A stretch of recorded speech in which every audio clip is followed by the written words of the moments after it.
1250 साल बौद्धों की संस्कृति का भारत में शासन रहा है। बौद्ध धर्म के महायान की परंपरा का स्वास्थ्य चिन्ह है। वहाँ जो त्रिशूल मिला है बौद्ध धर्म की महायान परंपरा का सिंबल है। वहाँ जो घंटे मिले हैं बौद्ध धर्म की महायान परंपरा के सिंबल हैं। लगभग 800 पेज का एविडेंस हमने ज्ञानवापी का दिया है और 1000 पेज का इसका भी देंगे। और एविडेंस के आधार पर अगर निर्णय होता है तो तिरुपति बालाजी, बद्रीनाथ, केदारनाथ भी बौद्ध मठ होंगे। पश्चिम बंगाल का राजा है और वह शैव मत को मानने वाला है और उसने ज्ञानवापी के स्थान पर बने बौद्ध मठ को ध्वस्त कर दिया है और वहाँ पर हिंदू मंदिर, शंकर का मंदिर बना दिया है। बाद में इस्लाम के लोगों ने वहाँ मस्जिद बनाई। आपने जैसे कहा उम्र पता करने की बात, आपके हिसाब से बौद्ध धर्म हिंदू धर्म से पहले है? भगवान बुद्ध का दर्शन 2500 वर्ष से है। बुद्ध धर्म का महायान का बदला हुआ रूप ही हिंदू धर्म है। ज्ञानवापी मंदिर, मस्जिद या बौद्ध मठ, इसको लेकर अब एक नई जंग शुरू हो गई है। सुमित रतन जी इस वक्त मौजूद हैं हमारे साथ, बौद्ध धर्म गुरु हैं। सुमित जी, आपने एक रिट डाली है सुप्रीम कोर्ट में, बताइए क्या है इस रिट में और कैसे आप कह रहे हैं कि वो मंदिर या मस्जिद नहीं बल्कि बौद्ध मठ? एक्चुअली जब किसी की संपत्ति और ज़मीन कब्जाई जाती है तो जो उसका मालिक होता है उसे दुख होता है। 1250 साल बौद्धों की संस्कृति का भारत में शासन रहा है।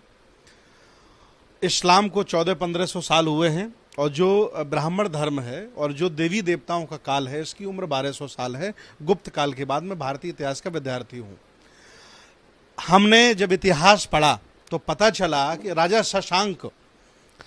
शशांक पश्चिम बंगाल का राजा है और वह शैव मत को मानने वाला है और उसने ज्ञानवापी के स्थान पर बने बौद्ध मठ को ध्वस्त कर दिया है और वहाँ पर हिंदू मंदिर, शंकर का मंदिर बना दिया है। बाद में इस्लाम के लोगों ने वहाँ मस्जिद बनाई।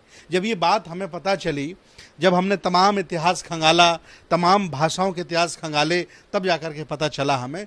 तो हम लोगों ने निर्णय लिया, पूरे लगभग 40-50 करोड़ भारत में बुद्ध के अनुयायी रहते हैं, जो अम्बेडकरवादी हैं, विज्ञानवादी हैं, सब लोगों ने साझा निर्णय लिया कि हम अपने हक की लड़ाई लड़ेंगे और हम भी एविडेंस के साथ सुप्रीम कोर्ट में जाएंगे और कोर्ट से कहेंगे कि भाई मेरे साथ न्याय करिए। तो मैंने अपनी याचिका दायर कर दी है। अब देखते हैं एविडेंस के आधार पर न्याय होता है या फिर धार्मिक आस्था पर न्याय होता है। राम मंदिर की तरह देखना बाकी है। मुस्लिम पक्ष ने कहा कि हम 200 साल से ऊपर नमाज कर रहे हैं इसलिए वो मस्जिद है। हिंदू पक्ष ने कहा कि अंदर त्रिशूल के सिंबल हैं इसलिए है। आपका क्या मत है? आपके एविडेंस क्या कहते हैं? स्वास्तिक उसमें जो अंदर मिला है बौद्ध धर्म के महायान की परंपरा का स्वास्थ्य चिन्ह है।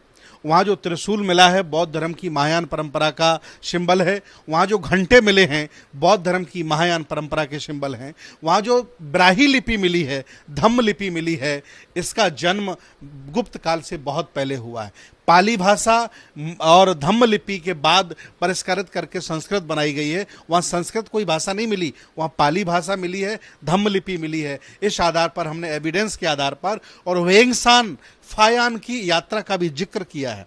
पंडित केदारनाथ पांडे, रामचंद्र शुक्ल, तमाम इतिहासकारों के तमाम हमने मोटी मोटी किताबें सुप्रीम कोर्ट में लगाई हैं, जिसमें यह साफ है कि यहाँ बौद्ध मठ था, उसको ध्वस्त करके मंदिर बनाया गया है।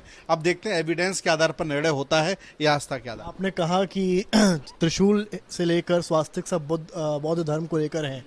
वहाँ जो तथकथित शिवलिंग पाई गई है, जिसको मुस्लिम पक्ष फवारा कह रहा है, हिंदू पक्ष शिवलिंग कह रहा है, उसका क्या औचित्य है? उसके लिए हम पार्टी बन जाते हैं। इसके बाद हम सुप्रीम कोर्ट से अनुमति मांगे कि हमारे बौद्धों का एक दल ज्ञानवापी का दौरा करेगा और दौरा करने के बाद मेरे पास भाषाविद, इतिहासकार पूरे भारत के हैं, भारतीय पुरातत्व सर्वेक्षण के रिटायर कई मतलब कह सकते हैं डायरेक्टर लेवल के अफसर हैं। हम सारे लोग जाएंगे और वहाँ के पत्थर की उम्र बता देंगे, वहाँ की भाषा की उम्र बता देंगे और वहाँ बता देंगे किस काल में बना है। इतना भारत के पास मटेरियल है और जांच एजेंसियों के पास इतनी पावर है। वो सब तो ऐसा ही भी कर रहा है ना, सर्वे तो कल से शुरू हो रहा है, वो तो वो लोग भी करेंगे। तो हम उसका स्वागत करते हैं। भारतीय पुरातत्व सर्वेक्षण जो जांच कर रहा है उसका हम स्वागत करते हैं और हम चाहते हैं कि निष्पक्षता से जांच हो, दूध का दूध, पानी का पानी हो जाए। तो आपने जैसे कहा उम्र पता करने की बात, आपके हिसाब से बौद्ध धर्म हिंदू धर्म से पहले है? भगवान बुद्ध का दर्शन 2500 वर्ष से है। बुद्ध धर्म का महायान का बदला हुआ रूप ही हिंदू धर्म है। आप गुप्त काल को पढ़िएगा, हमारे बौद्ध धर्म के महायान में ब्रह्मा है, इंद्र है, राम है, दशरथ है और कह सकते हैं नारद भी है। तो सारे देवी देवताओं के फोटो चित्र गुप्त काल के बाद मिलते हैं। इनकी जो उम्र है देवी देवताओं के मिलने की, जो भारतीय इतिहास बताता है, मैं भारतीय इतिहास का विद्यार्थी हूं, वो 1200 साल है, इस्लाम की 1400 साल है, और बुद्ध का दर्शन 2500 वर्ष पहले इसी पर आ रहा हूँ, 2500 वर्ष पहले से है। तो जब ऐसा ही सर्वे करेगा वहाँ पे एक और इमारत का सर्वे, तब तो फिर उसमें इमारत में निकलना चाहिए ना कि 2500 पुरानी इमारत। नंबर 2, जो इस वक्त वजू खाने में जो शिवलिंग या फवारा मिला है, उसका जब कार्बन डेटिंग करेंगे तब भी दूध का दूध पानी का पानी हो जाएगा।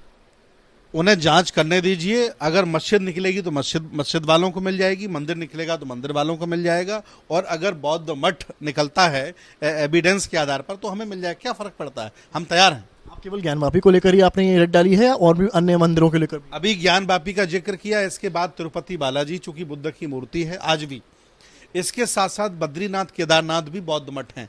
उनका बनाने का ढंग देख लो, उनका स्ट्रक्चर देख लो, उनकी उम्र देख लो, आदि शंकराचार्य का आगमन देख लो, इसके पहले भारत में क्या था वो देख लो, पूरा इतिहास है मेरे पास। इतना बड़ा एविडेंस है, लगभग 800 पेज का एविडेंस हमने ज्ञानवापी का दिया है, और 1000 पेज का इसका भी देंगे। और एविडेंस के आधार पर अगर निर्णय होता है तो तिरुपति बालाजी, बद्रीनाथ केदारनाथ भी बौद्ध मठ होंगे। आपने केदारनाथ की बात की कि वो बौद्ध धर्म का मंदिर रहा है, तो बौद्ध धर्म में ज्योतिर्लिंग कहाँ से आ गए? बौद्ध धर्म में स्तूप की पूजा थी पहले, जिसे स्तूप की पूजा कहते थे। एक छोटा सा स्तूप बनता था, उसी का बदला हुआ रूप लिंग है। इसकी उम्र 1250 साल है, इतिहास उठा के देख लीजिए। श्रावस्ती में भी स्तूप है, उनकी जो बनावट है वो शिवलिंग से काफी इतर है। नहीं है, सम्राट अशोक की लाट है, उसको काट छांट करके स्तूप बनाया गया, या किसी स्तूप का, मनौती स्तूप का रूप शिवलिंग है। ये बहुत बाद की घटना है, भारतीय इतिहास पढ़िए। सम्राट महापद्म नंद से शुरू होता है, पाल साम्राज्य चलता है, मौर्य साम्राज्य चलता है, नागों का साम्राज्य चलता है, हर्षवर्धन का साम्राज्य चलता है, पूरा गुप्त जहाँ जहाँ ज्ञानवापी हो या केदारनाथ, अगर वहाँ ज्योतिर्लिंग हिंदू पक्ष कहता है तो वो आपके हिसाब से स्तूप है। बौद्ध धर्म का जो महायान संप्रदाय है, उसका बदला हुआ रूप ही हिंदू धर्म है, कुछ नहीं है। इसलिए किसी हिंदू को बुरा भी नहीं लगना चाहिए। भाई उनके बाप दादाओं की बात कर रहा हूँ, पहले की बात कर रहा हूँ, सनातन परंपरा की बात कर रहा हूँ, प्राचीन धर्म की बात कर रहा हूँ, तो बुरा लगने की बात क्या है? आपके बाप दादे पहले बौद्ध थे। बहुत शुक्रिया बात करने के लिए। ये थे हमारे साथ बौद्ध धर्म से थे, इन्होंने बताया किस तरह से रिट इन्होंने सुप्रीम कोर्ट में डाली है। इनके दावे बड़े हैं, चाहे वो ज्ञानवापी के अंदर मिले चिन्ह हो, उनको वो बौद्ध का बता रहे हैं, तो वहीं ज्योतिर्लिंग को कह रहे हैं कि वो एक स्तूप का ही स्वरूप है। कैमरामैन नीरज कुमार के साथ समर्थ श्रीवास्तव, लखनऊ।